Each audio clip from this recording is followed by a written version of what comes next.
کہ لوگ کہتے ہیں کہ یعنی کیا سرکار اسلام کا فرمان بھی ہے کہ جس نے کسی روزہ دار کی افطاری کروائی اس کو اتنا ہی ثواب ملتا ہے جتنا روزہ دار کو ثواب ملتا ہے، تو آج لوگ لوگوں کے روزے کھلوا دیتے ہیں، خود نہیں رکھتے، ان کے لیے کیا ہے؟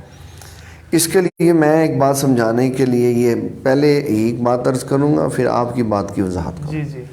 آقا کریم صلی اللہ تعالیٰ علیہ وسلم نے فرمایا جس نے اپنے ماں باپ کو ایک دفعہ ادب سے دیکھا، اللہ اکبر، اللہ تبارک و تعالیٰ جل جلالہ اس کو ایک مقبول حج کا ثواب عطا فرمائے۔ سبحان اللہ، سبحان اللہ۔ سبحان اللہ، بے شک۔ تو حضرت سیدنا امیر المومنین عمر بن خطاب رضی اللہ تعالیٰ آپ نے حیرت سے پوچھا حضور ایک دفعہ دیکھنے پہ ایک حج، تو جو فارغ بیٹھا ہوا وہ بار بار ایسے دیکھے، آنکھ بند کرے پھر دیکھے پھر بند کرے، اور وہ دن میں 100 مرتبہ دیکھ لیں اللہ اکبر، تو 100 حج ہوں گے۔ سبحان اللہ، تو نبی صلی اللہ علیہ وسلم نے فرمایا عمر اللہ تعالیٰ کے خزانوں میں کوئی کمی نہیں، سبحان اللہ، کیا بات۔ سبحان اللہ، کوئی 100 دفعہ دیکھے تو 100 حج کا ثواب۔ کیا بات۔ اب جو بندہ 100 حج کر لیتا ہے اس کا مطلب ہے اس کے اوپر جو حج کا فریضہ تھا وہ ختم ہو گیا؟ نہیں، اس لیے کہ ثواب اور ہے اور فرض کی ادائیگی اور ہے۔ اللہ سبحان اللہ، جو شخص یہ کہے کہ میں روزہ افطار کروا دوں تو مجھے 3 انعام ملیں گے،